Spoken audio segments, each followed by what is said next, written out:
Hey there, subscribe to my channel, and also press this bell icon so you never miss any new updates, cause whenever we upload new video you will get a notification on your phone. You'll hear a head teacher and a teacher discussing a school camping trip. First, you have some time to look at questions 1 to 5.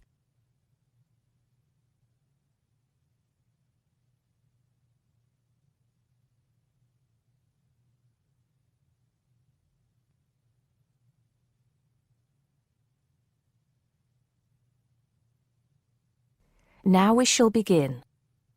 You should answer the questions as you listen because you will not hear the recording a second time. Listen carefully and answer questions 1 to 5. Good morning, Mr. Thompson. Can I speak to you for a moment? Of course, Jamie. Come in.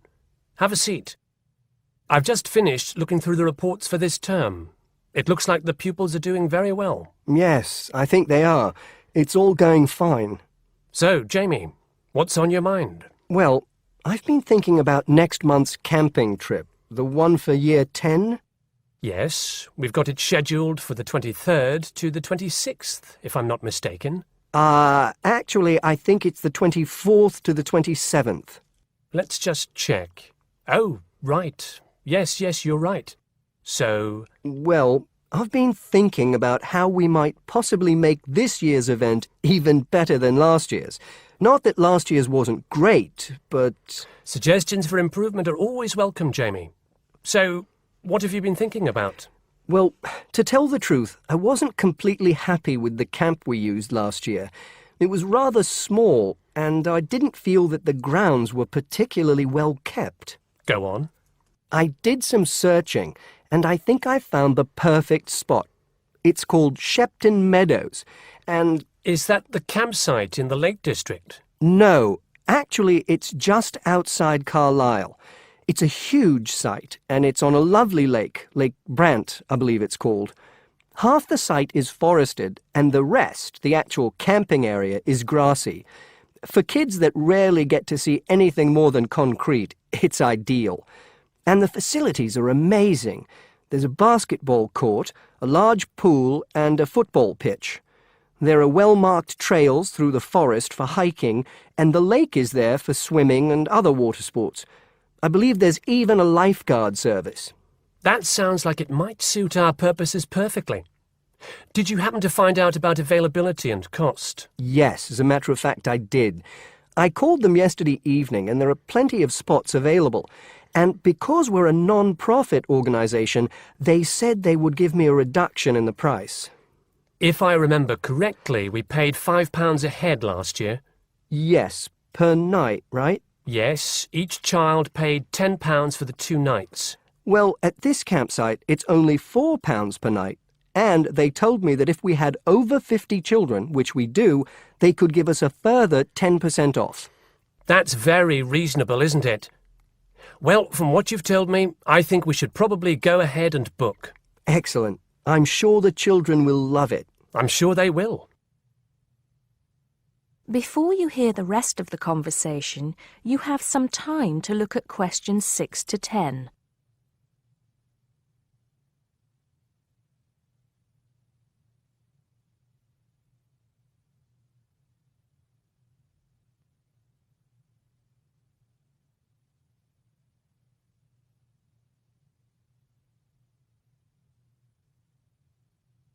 Now listen and answer questions 6 to 10. Now, Jamie, have you given any thought to an itinerary by any chance? As a matter of fact, I have. Wait 1 second. Yes, here it is. I've made a few notes. Okay, so, now, these are just ideas, of course. Yes, go on. Let's hear what you've got. Right. We time it so that we arrive at the camp around 7 on Friday evening. It'll still be light then, and we'll have plenty of time to set up camp and get ourselves settled in. At 8, we could have a barbecue, you know, hamburgers and hot dogs, something that's nice and easy to prepare. And that children love. Yes. Then, lights out would be at 9:30, so the children will get a good night's sleep and be up bright and early at 7 on Saturday morning. Breakfast would be at 7:30, an hour's hiking from 8 till 9, and then a couple of hours at the lake. That would take us up to 11. I think that an hour of free time would then be in order. Let them have a chance to explore a bit on their own, you know? Yes, great idea. And then? Let's see, a picnic lunch at 12, and then sports in the afternoon till 4. Another swim until 5, and then supper. After clean-up, around 6:30, we could have a talk-back session, where the children get a chance to discuss their day and anything else they might have on their minds. Then a campfire and sing-along at 8, back to the tents at 9:30, and, well, that takes care of Saturday. Excellent, excellent. That would certainly keep them busy. What about Sunday? Sunday, right. As on Saturday, same wake-up and breakfast times, and then I thought we could go on a bit of a day trip. There are some caves about an hour's walk from the camp, which I thought the children might find interesting. We could leave at 8, which would mean we'd get to the caves at 9. They could explore for a couple of hours, and we'd head back at 11. 12 o'clock would see us back at the meadows. An hour's swim, and then lunch at 1. Then we could have organised games in the afternoon until supper at 5. It would take us an hour to clean up our sites and pack up. We'd be on the buses at 6 and all set to head back into the city. Well now, you've certainly put a lot of thought into this, Jamie, and it's paid off. I think it sounds wonderful. I can't think of a thing that needs to be changed. Let's go for it. Brilliant. I'll get the itinerary printed up and put it up on the notice board this afternoon.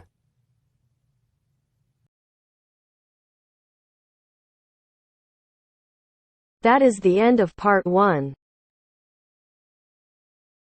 You now have half a minute to check your answers.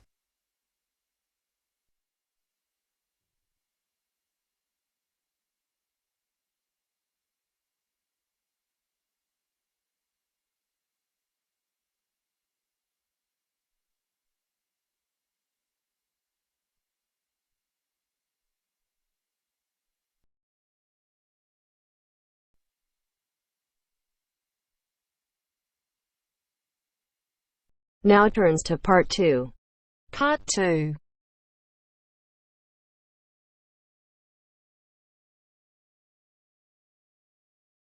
You are going to hear a conversation between two women about the health system in England. First, you have some time to look at questions 11 to 17.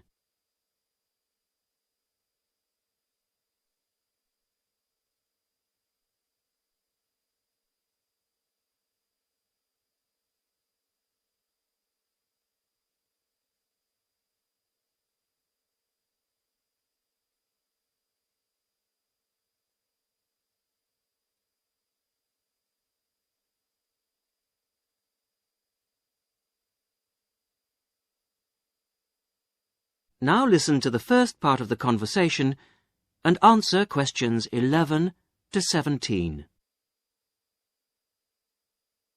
Hello, Mrs. Sutton. Come in. How are you settling in next door? Have all your things from Canada arrived yet? I thought I saw a removals van outside your house yesterday afternoon. Yes, they came yesterday. We spent all day yesterday arranging them.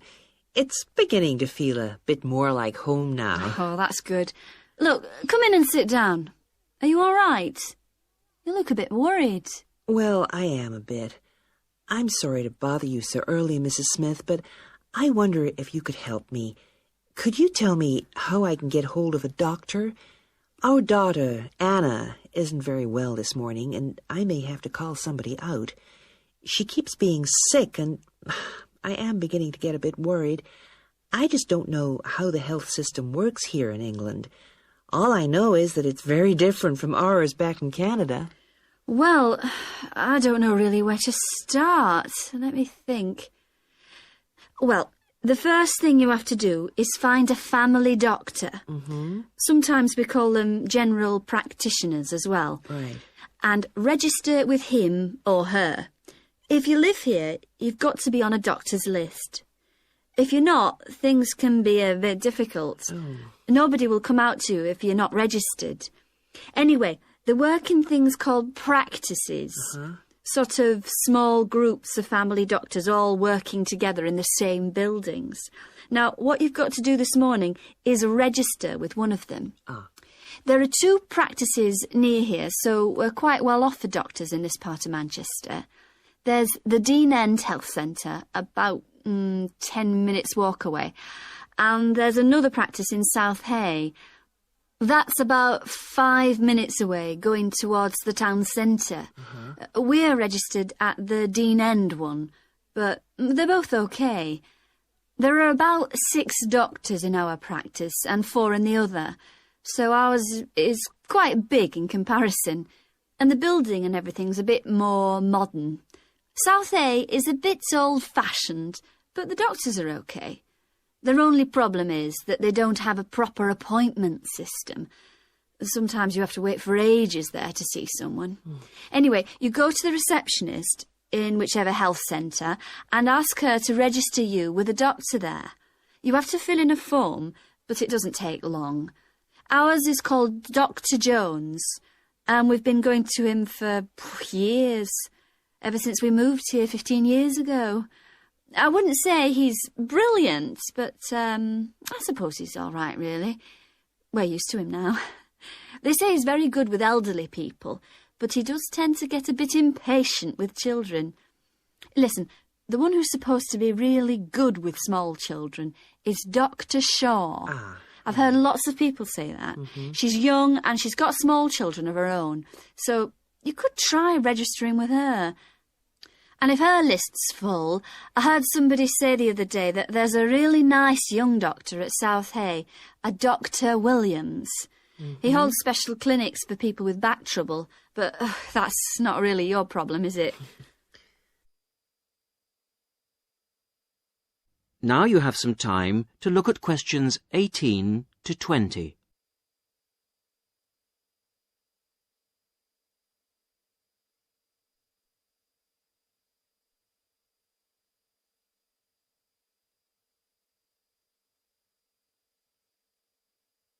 Now listen to the rest of the conversation and answer questions 18 to 20. If you want a doctor to visit you at home, you have to ask for a home visit. You're supposed to do that before 10:30 in the morning, but obviously if it's an emergency, you can phone at any time, night or day. It might not be your doctor that comes, though. It's quite often one of the other doctors in the practice. It doesn't really seem to make much difference.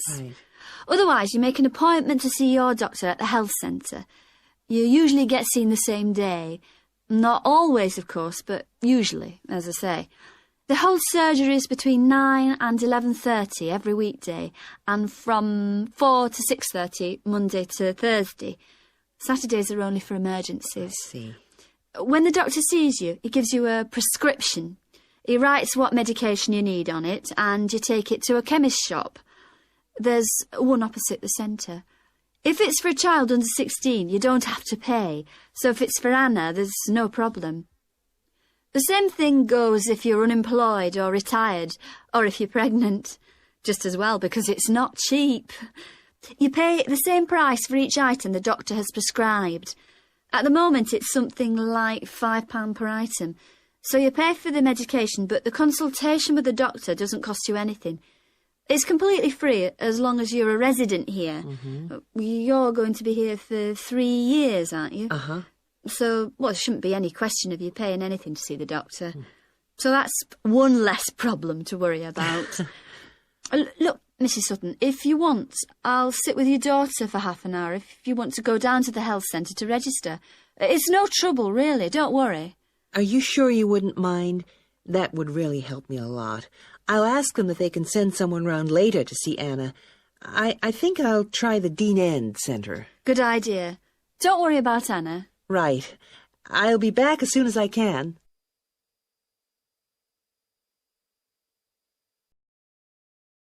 That is the end of part 2. You now have half a minute to check your answers.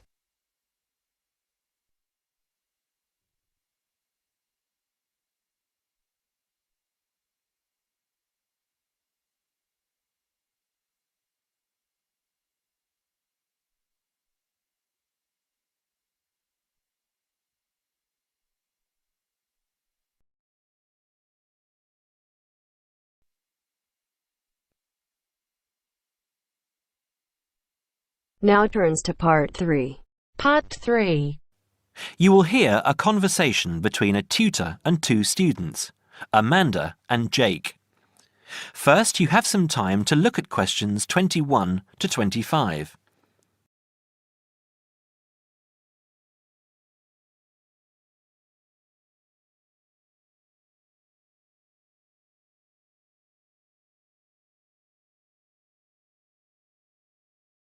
Now listen carefully and answer questions 21 to 25. So, Jake and Amanda, how did the project go? Very well, I think, Dr. Hinton. I certainly learned a lot and enjoyed myself at the same time. Me too. So, remind me, what was your project about?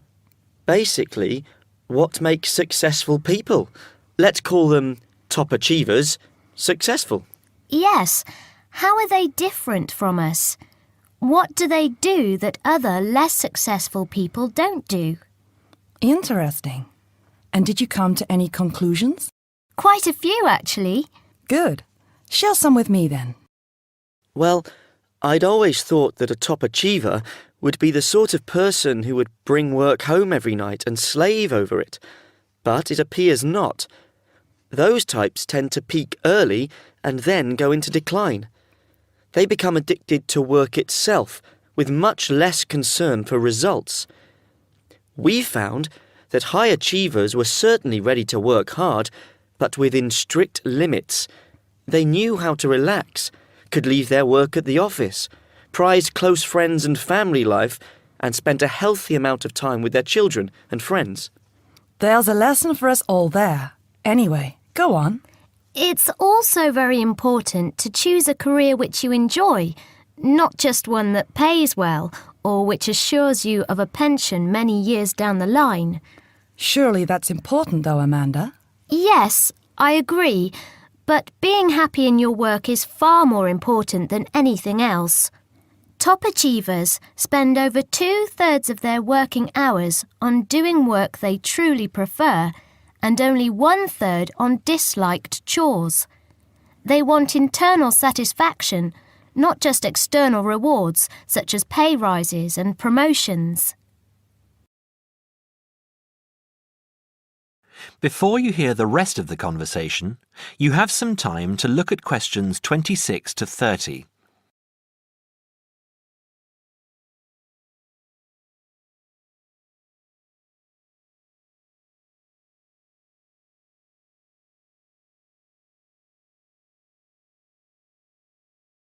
Now, listen and answer questions 26 to 30.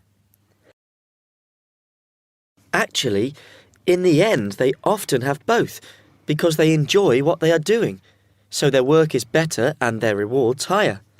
Yes, Jake, that certainly makes sense. Now, can I ask you something? Do high achievers, as you call them, take many risks? Yes and no. I interviewed one business executive who told me he was able to take risks because he carefully considered how he could salvage the situation if it all went wrong. He imagined the worst that could happen, and if he could live with that, he went ahead. If not, he didn't take the chance. Other people prefer to stay in what I heard described as the comfort zone setting for security, even if it means settling for mediocrity and boredom too. Would you call top achievers perfectionists? Contrary to what I expected, no, I wouldn't. We came to the conclusion that a lot of ambitious and hard-working people are so obsessed with perfection that they actually turn out very little work. I happen to know a university teacher, a friend of my mother's, who has spent over 10 years preparing a study about a playwright. She is so worried that she has missed something, she still hasn't sent the manuscript to a publisher. Meanwhile, the playwright, who was at the height of his fame when the project began, has faded from public view.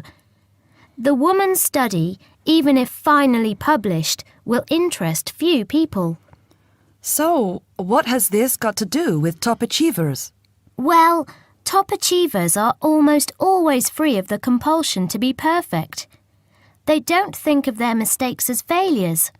Instead, they learn from them, so they can do better next time.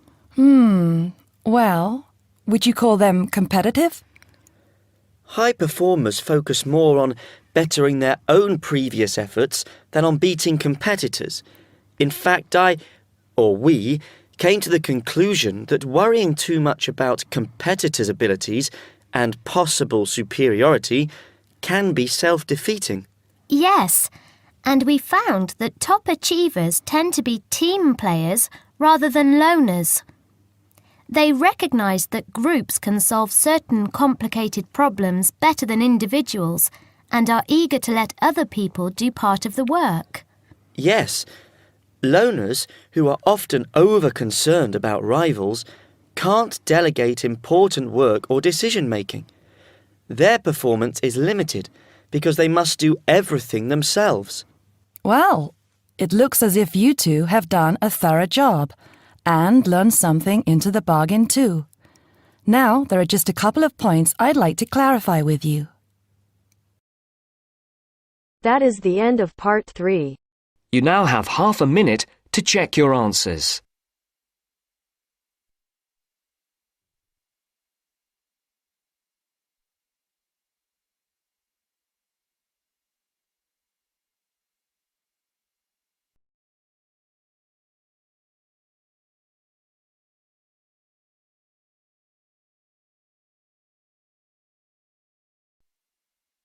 Now turns to part 4. Part 4.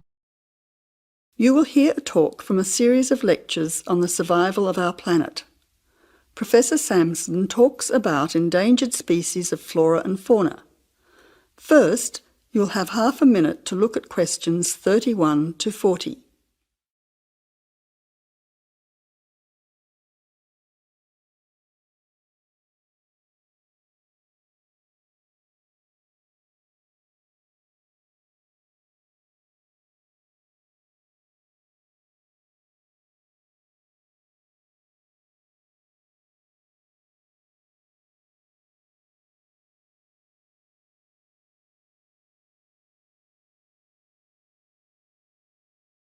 Now listen carefully to the talk and answer questions 31 to 40. Good afternoon, ladies and gentlemen. Today's topic in this series of lectures on our planet is about ensuring the survival of our very important plant and animal species. In this lecture, I want to discuss one way that we can do this. No one will ever see a huge dinosaur thundering through the forest. No one will ever see a paradise parrot flash its rainbow colours across the sky. The fact is that many animals and plants have been wiped out. Sadly, they are extinct. It is too late for them. Extinction is forever. We can't do anything about the species that have already disappeared. But today, there are many animals and plants that could still become extinct in the future if we do not act now. They are endangered. The African elephant and rhinoceros have become endangered because of the value of their tusks. Australian parrots and reptiles are smuggled onto planes because certain people in other countries are prepared to pay thousands of dollars for them. And there are many other species around the world that are endangered because they no longer have a place in which to live and reproduce safely. The main cause of extinction is the destruction of habitats. A habitat contains all that a living thing needs to survive: space, light, water, food, shelter, and opportunities for reproduction. The population of the world is growing rapidly, and this is placing great demands on land and resources for housing and for growing food. When vegetation is cleared and swamps are drained for agriculture, mining and suburbs, or when rivers are dammed to store water, plants are destroyed and animal life is threatened. In other words, humans are changing and destroying the habitats of animals and plants, which is in turn reducing their chances of survival.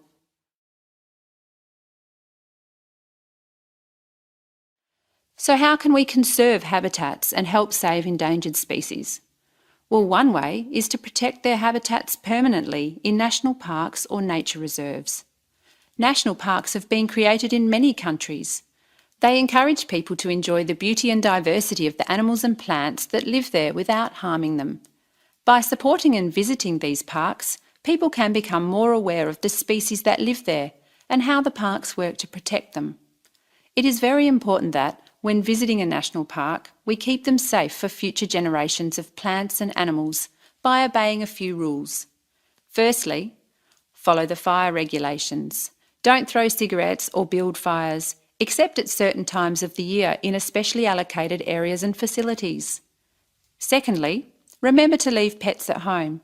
Pets, such as cats or dogs, can hunt birds or other small animals. Some pets might even escape and become a serious threat. Thirdly, place all rubbish in a bin or take it home. Plastic bags or leftover food are dangerous to the animals and harm the environment. Don't pick the flowers or damage the plants. Flowers create the next generation of the plant. Also, for the same reason, birds' eggs must be left in their nests. The loss of species in the past is sad. However, there is hope for the future. Despite the demands of our increasing population, we can work to protect the plant and animal species we still have.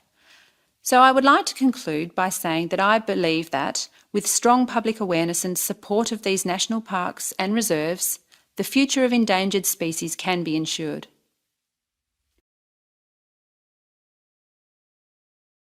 That is the end of part 4. You now have half a minute to check your answers.